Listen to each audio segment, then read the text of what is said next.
What's going on, guys? It's Nick here, back with another video. The must-own tight ends for the 2019 fantasy football season. These are the guys who I think you should be targeting most in your drafts when you consider their floor, their ceiling, and their ADP, where you can get them in drafts. If you're enjoying the content, how about leaving a like? It lets me know that you enjoy what we're doing here on the channel. So what I want to do is start off with a very short take about the top 3 tight ends. None of them made this list, but I want to say something very quick about them, and then we can do stat of the day. So, Travis Kelce. This all depends on the Tyreek Hill suspension. If he's out for the full season, I'm cool with Travis Kelce in the late first round. If it's 6 to 8 games, which is kind of what I feel like it's going to be, then I'm more okay with him in that early to mid second round range. As for Ertz and Kittle, I think they're both good picks, but they're definitely not must-owns, and they're not guys that ever reach for. If one of them falls to you into that like mid to late third round range, you know, they're going later than expected, then I'm okay picking them. But other than that, I'm not really like reaching for any of these guys. I definitely don't think they're must-owns. So, stat of the day time.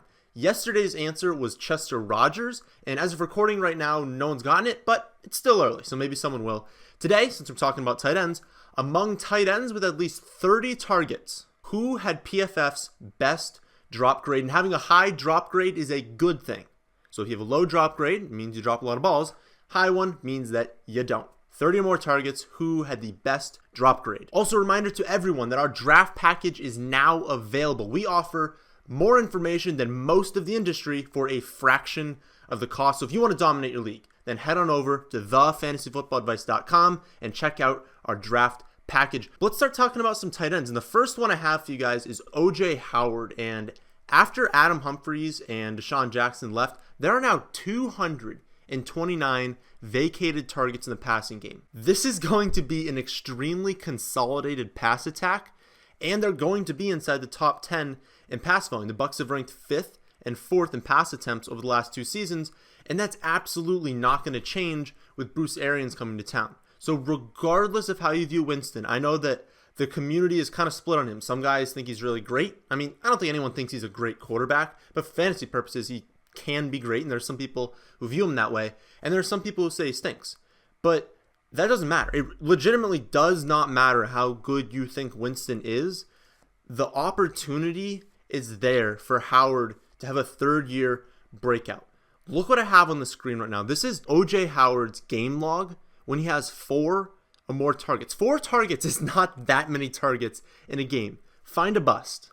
These are all of his games with 4 or more targets. And this includes 5 games as a rookie and 6 games last season.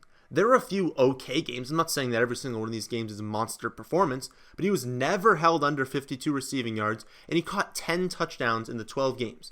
Take this stat line. 4 more targets. This stat line comes up to 65 receptions, a little under 1,100 yards, and 13 touchdowns. That would have finished right behind George Kittle last season. And obviously, it's not a perfect way of looking at things because there will be bad games. But 4 targets isn't all that much. And if we expect him to throw the ball still 37 to 39 times a game, then Howard should be getting at least 4 targets in every single game. My current projections have him for 66 receptions, 1,040 yards, and 8.9 touchdowns. That's my 3rd highest projection among tight ends, just beating out Zach Ertz. Now, I have him ranked 4th behind Ertz because that's how it should be ranked.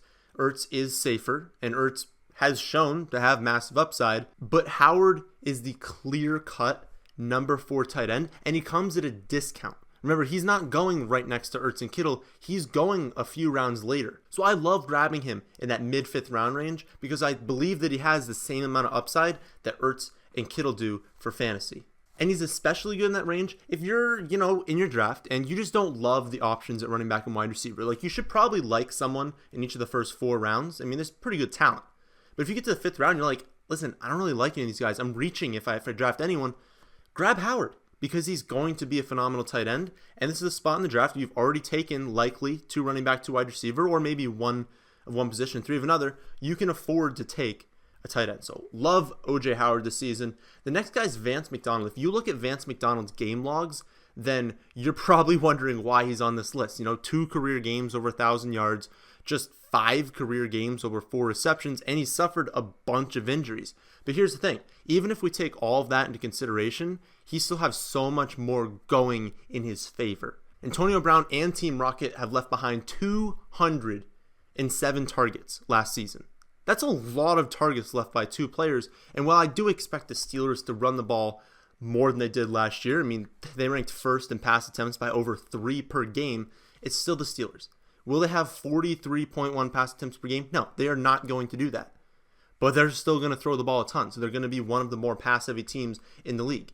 Vance was actually 3rd on the team in targets last season with 72, and that's while splitting time with Jesse James. So take away him, take away Antonio Brown, and he should easily clear 100 targets this season. So you're like, okay, what's he going to do with these targets, right? I mean, some people get those targets, but they stink.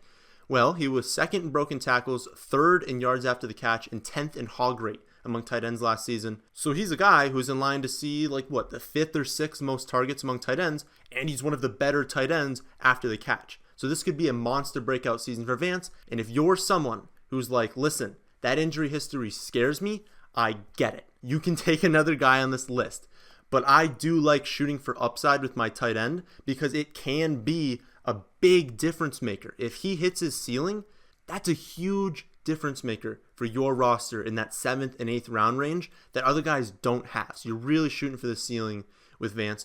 Another guy, so let's say you don't like Vance, in this same range, David Njoku. David Njoku is coming off the board as the tight end 10 in that mid 8th round kind of range, and he's had a great start to his career. In his 2nd season, he was able to post 56 receptions for 639 yards and 4 touchdowns. That's a stat line that just 5 other tight ends have matched before their age 23 season. Don't forget how excited we were about David Njoku when he entered the league. Former 1st round pick, 79th percentile height adjusted speed score, 96th percentile burst score, 93rd percentile catch radius, and an 82nd percentile SparkX score. His best comparable player on playerprofiler.com is Travis Kelce, and he's about to turn 23. I mean, Kelce didn't even have a catch in the NFL until he was 25. This kid is young, an elite athlete on one of the best offenses in football, and that's actually what concerns people, which is kind of crazy to think about. I mean, obviously it makes sense. There's only so many targets, but he's on an elite offense, and yeah, there are a lot of mouths to feed, but remember what position he plays. Tight end. I mean, the tight end 12 last season posted 45 receptions for 577 yards and 3 touchdowns. That's a tight end 1. And that's not that good of a stat line. It's an extremely weak position. So it would take an injury for him to fail. My current projection is extremely reasonable. 60 receptions, 766 yards, and 6 touchdowns.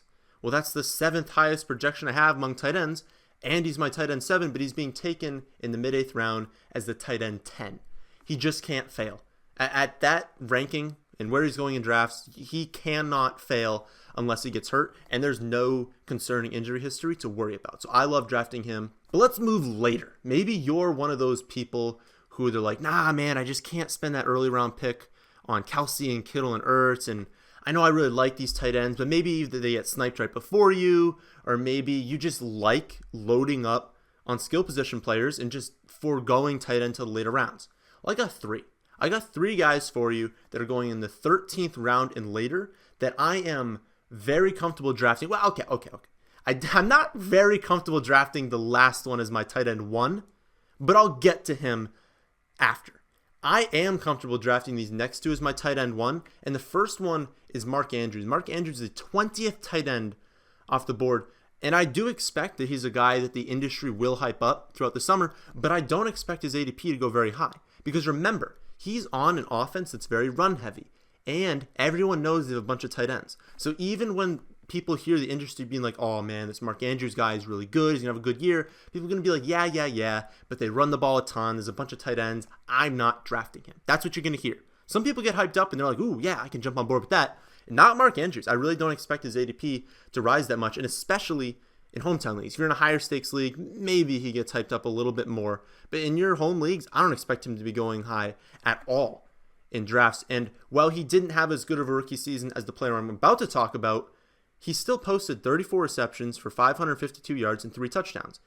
He actually ranked 5th in yards per route run. And that's a really good rookie season for tight end, especially in a low volume passing offense. But since the Ravens are such a unique case for tight ends and people are concerned about it, let's talk about it. Let's talk about the tight ends in Baltimore. So they have Boyle, Hayden Hurst, and Mark Andrews. Boyle will be in his 5th season, and they absolutely love this kid. They gave him a nice contract in the offseason. They love him, but they love him for run blocking. They do not want or need him to catch passes. He is a run blocker. He will be no concern to Mark Andrews. So, all right, how about Hayden Hurst? Well, Hayden Hurst was a first-round pick last season. Remember, it was first round for Hurst and third round for Andrews.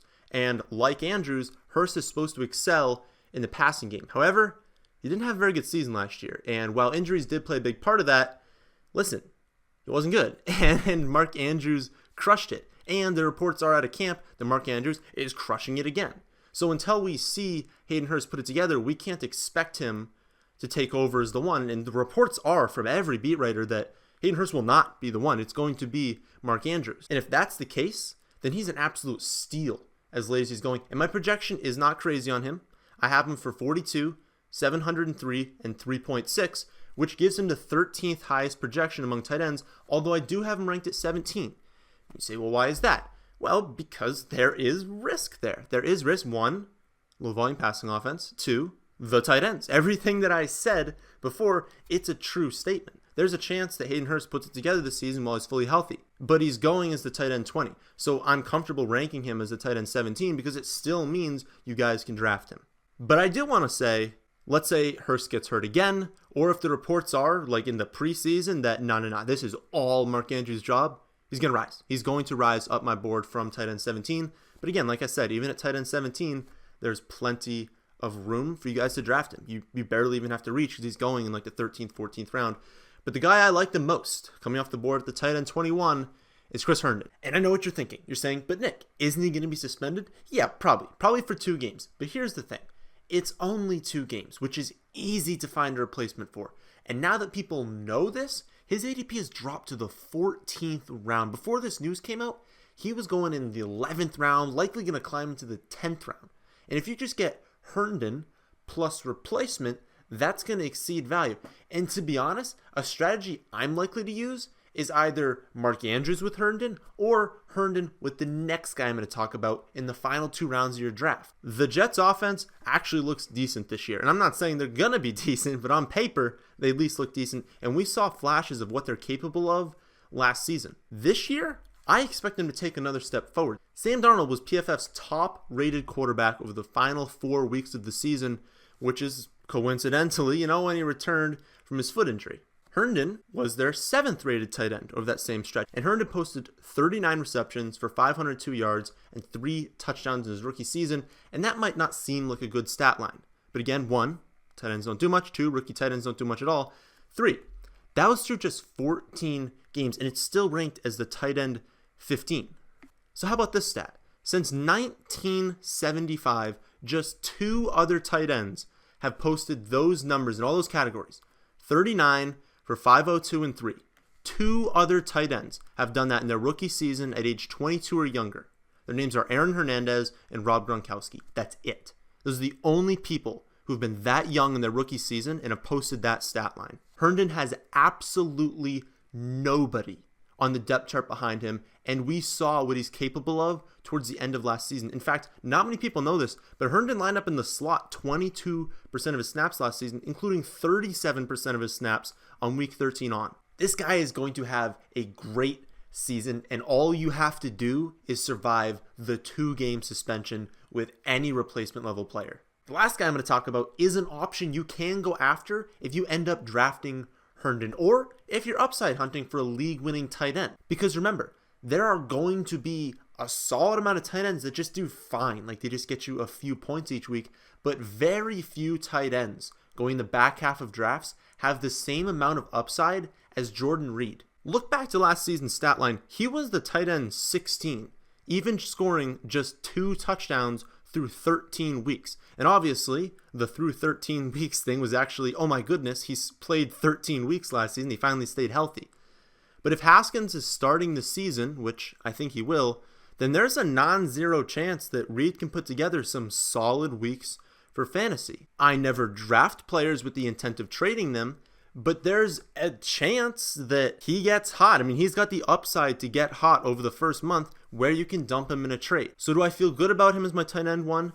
No, but he wasn't terrible last season, even on a team that started 4 different quarterbacks, finished 27th in pass attempts, 29th in scoring, 30th in touchdowns per game. I mean, this was a terrible offense. That's going to improve with Haskins at quarterback. And let's be honest, who are they going to throw to? I like Trey Quinn, but their other options are Paul Richardson and Josh Doxson, and those guys aren't very good. There's a real chance that Jordan Reed finishes with the most targets on Washington, and you don't usually find players with that sort of upside this late in the draft. It would shock no one, not a single person in the fantasy community, if Jordan Reed was a tight end 1 this season. So again, you're not drafting him as your tight end 1, but in multi-tight end leagues or in tight end premium leagues, is this a guy you can go after?